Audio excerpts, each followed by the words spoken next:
அனைவருக்கும் வணக்கம். இன்றைய பதிவில் நம்ம பார்க்க இருக்கிறது பஞ்ச துவாரகைகளில் ஒன்றான டகோர் துவாரகை.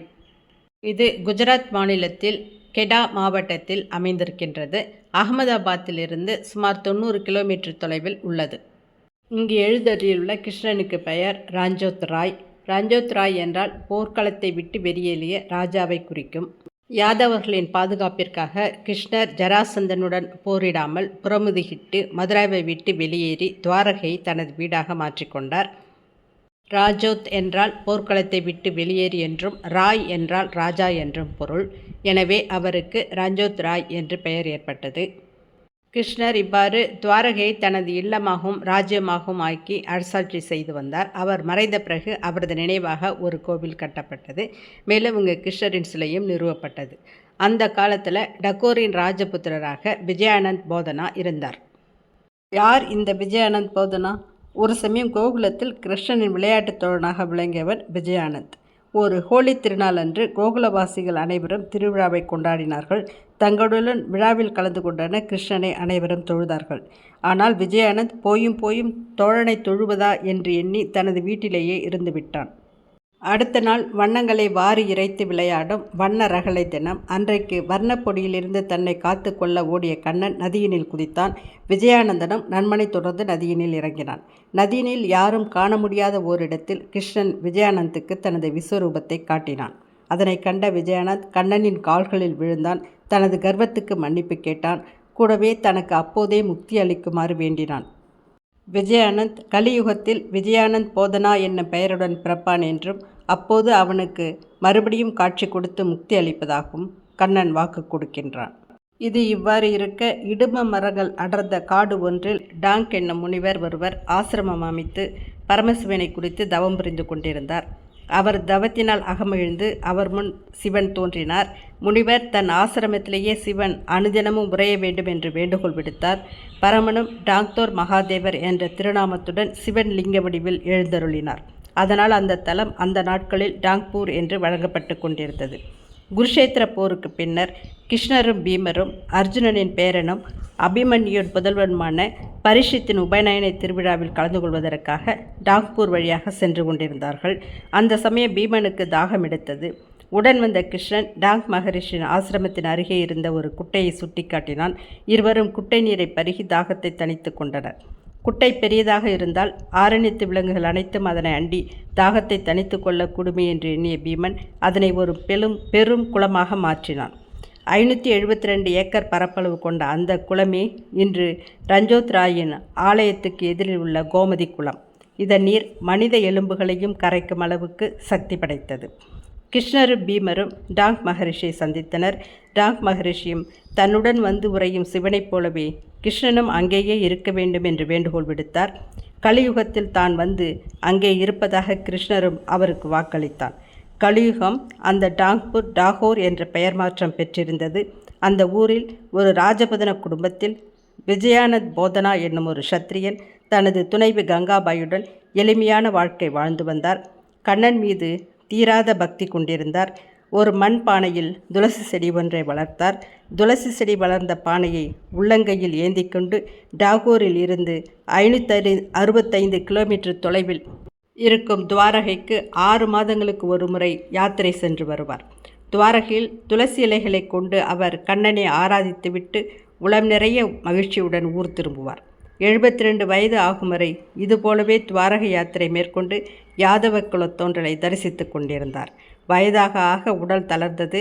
துவாரகை வரை செல்வது இயலாத காரியமாக இருந்தது. ஆனாலும் பிடிவாதமாக அவர் யாத்திரையை மேற்கொண்டு வந்தார். அவரது பக்தியில் தன்னையே அர்ப்பணிக்கும் அளவுக்கு உருகி போன கிருஷ்ணன் ஒரு முறை போதனாவிடம், போதனா, அடுத்த முறை நீ துவாரகைக்கு ஒரு மாட்டு வண்டியில் வா. அதில் ஏறி நானும் டகோருக்கே வந்து உன் இல்லத்திலேயே இருந்து விடுகின்றேன்.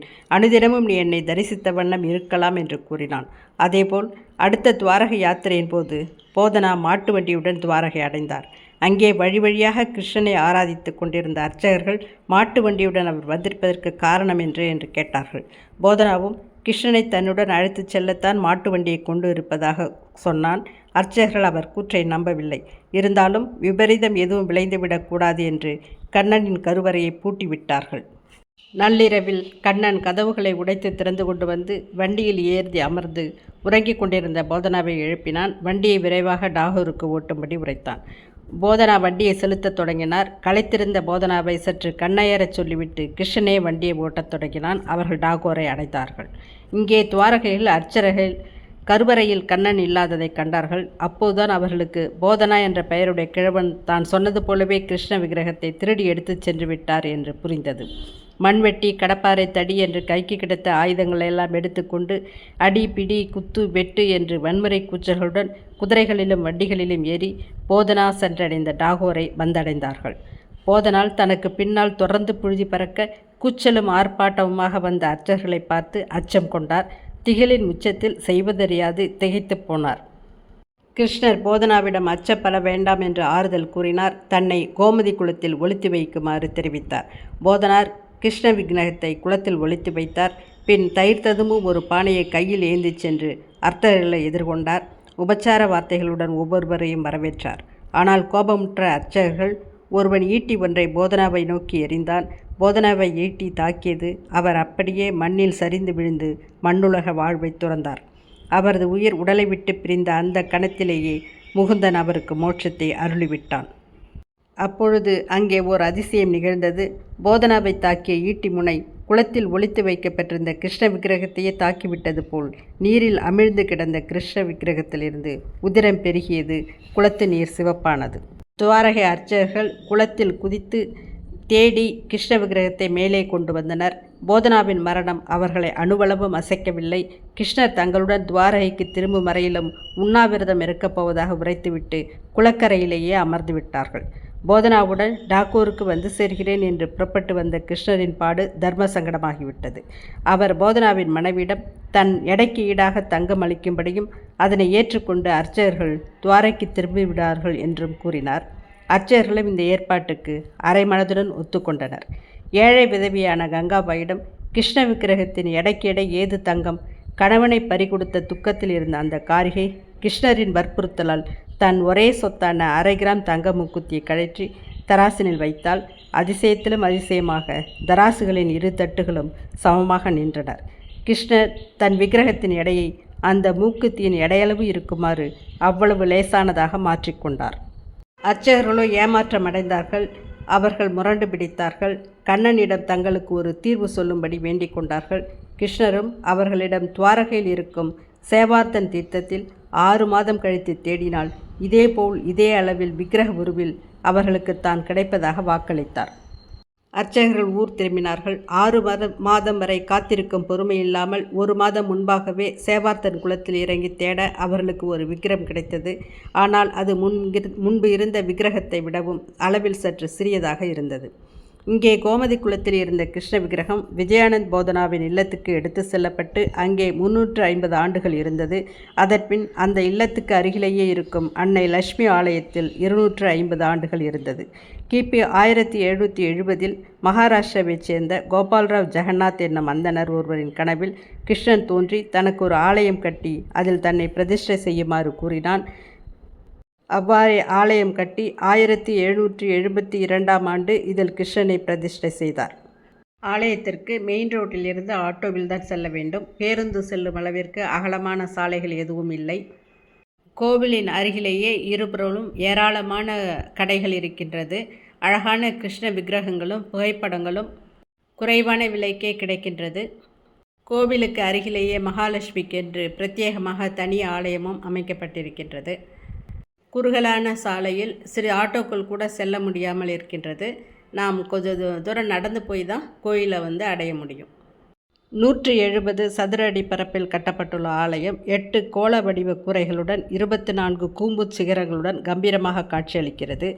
12 அகலமான படிகள் ஏறி ஆலயத்தில் நுழைந்தால் பிரதான வாயிலுக்கு இருபுறங்களிலும் தீபஸ்தம்பங்கள் ஒளிர்கின்றது.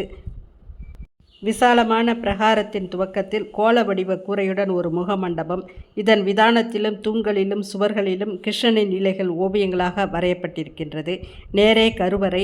போதனாவுடன் துவாரகையிலிருந்து புறப்பட்டு வந்தபோது கண்ணன் சக்கரவர்த்தி திருக்கோலத்தில் புறப்பட்டு வந்ததால் அவருக்கு இங்கே வெள்ளியாலும் தங்கத்தாலும் வேயப்பட்ட அரியாசன மண்டபம் ஒன்று அமைக்கப்பட்டுள்ளது. அதில் கள்ளக்கண்ணன் ரஞ்சோத் ராஜ் 4 திருக்கரங்களுடன் வசிய புன்னகையுடன் எழுந்தருளியிருக்கின்றான். அலங்கார தலைப்பாகை, அங்கமெல்லாம் தங்க ஆபரணங்கள், அகன்ற கண்கள், மேல் இடது கரத்தில் சக்கரமும் கீழ் இடது கரத்தில் சங்கும் தரித்து வேணுவை இசைத்தபடி அலங்கார புருஷனாய் காட்சி தரும் அந்த வேணுகோபாலனை பார்க்கும் பொழுது மனதில் ஆனந்தம் பெருகுகின்றது. அவனை தரிசித்து பிரகார வலம் வந்தால் ஆலய தரிசனம் நிறைவடைகின்றது. ஆலயத்துக்கு நேர் எதிரே கோமதி குளம். குளத்தில் கிருஷ்ண விக்கிரகம் விழுந்து கிடந்த இடத்தில் ஒரு மண்டபம் எழுப்பப்பட்டிருக்கின்றது. அங்கே கிருஷ்ணரின் பாதம் பதிந்த ஒரு கல் பிரதிஷ்டை செய்யப்பட்டிருக்கின்றது. கரையிலிருந்து மண்டபத்தை அடைய ஒரு பாலம் கட்டப்பட்டுள்ளது. குளக்கரையில் டாங்கத் நாவ் மகாதேவ் எழுந்தருளி இருக்கின்றார். ரஞ்சோத் ராய்ஜியின் ஆலயத்திலிருந்து 5 நிமிட நடை தூரத்தில் துவாரகை மன்னனை இந்த மண்ணுக்கு அழைத்து வந்த போதனாவின் எளிமையான இல்லம் இருக்கின்றது. கிருஷ்ண விக்கிரகம் இருந்த இடம் ஒரு சந்நிதியாக கோபுரத்துடன் வாசலுக்கு நேரே காட்சியளிக்கின்றது. படியிறங்கி அடைய வேண்டிய அந்த சிறு மண்டப சன்னதியில் ஒரு சப்பரத்தில் கிருஷ்ணரின் படம் இருக்கின்றது. ஒரு ஓரத்தில் இருக்கும் பளிங்கு மேடையில் கிருஷ்ணனின் பாதங்கள் காணப்படுகின்றது. வீட்டின் விழாப்புறத்தில் இருக்கும் ஒரு அறையில் போதனாவும் கங்காபாயும் கரும் சிலைகளாக காட்சி தருகிறார்கள். போதனா இல்லத்துக்கு அருகிலேயே 200 ஆண்டுகள் கிருஷ்ண விக்கிரகம் பிரதிஷ்டை செய்யப்பட்டிருந்த லட்சுமி ஆலயம் எளிமையான அமைதியான ஆலயமாக காட்சியளிக்கின்றது. நுழைந்தவுடன் வலதில் சிவசந்நிதி, அடுத்து ஆஞ்சநேயர், அடுத்திருக்கும் முகமண்டபத்திலிருந்து கருவறையில் இருக்கும் அன்னை லட்சுமியை தரிசிக்கலாம். ஆலயம் காலை 6:45 முதல் 12:30 வரை திறந்திருக்கும். மாலையில் 4:15 முதல் இரவு 7:30 வரை திறந்திருக்கும். காலை 10:30 மணியிலிருந்து 11:30 மணி வரை தரிசனம் கிடையாது. பௌர்ணமி தினத்தன்று விசேஷமான பூஜை விழாக்கள் கொண்டாட்டங்கள் நடைபெறுகின்றது. சுமார் 20 லட்சத்திற்கும் மேல் பக்தர்கள் வருகை தருவார்கள் அந்த நாளில். நாட்டின் பல்வேறு பகுதிகளிலிருந்து விமானம் மற்றும் ரயில் மூலம் அகமதாபாத் நகரம் இணைக்கப்பட்டிருக்கின்றது. அகமதாபாத் வந்துவிட்டால் அங்கிருந்து சுமார் 90 கிலோமீட்டர் தொலைவில் உள்ள டாகூருக்கு பேருந்திலோ காரிலோ செல்லலாம். டாகூரில் ஏராளமான தர்மசத்திரங்கள் இருக்குது. குறைஞ்ச விலையிலேயே தங்குறதுக்கான வசதி விடுதிகளும் இருக்குது, உணவு விடுதிகளும் இருக்கின்றது. அருகில் உள்ள பிற முக்கியமான நகரங்கள் வதோதரா, இங்கிருந்து 78 கிலோமீட்டர் தொலைவில் இந்த ஆலயம் அமைந்திருக்கு. அதேபோல் நதியாத் என்ற நகரிலிருந்து 35 கிலோமீட்டர் தொலைவில் இருக்குது. இந்த நகரங்களுக்கு வந்தும் அங்கிருந்து கோயிலுக்கு நம்ம பயணம் செல்லலாம். நன்றி, வணக்கம்.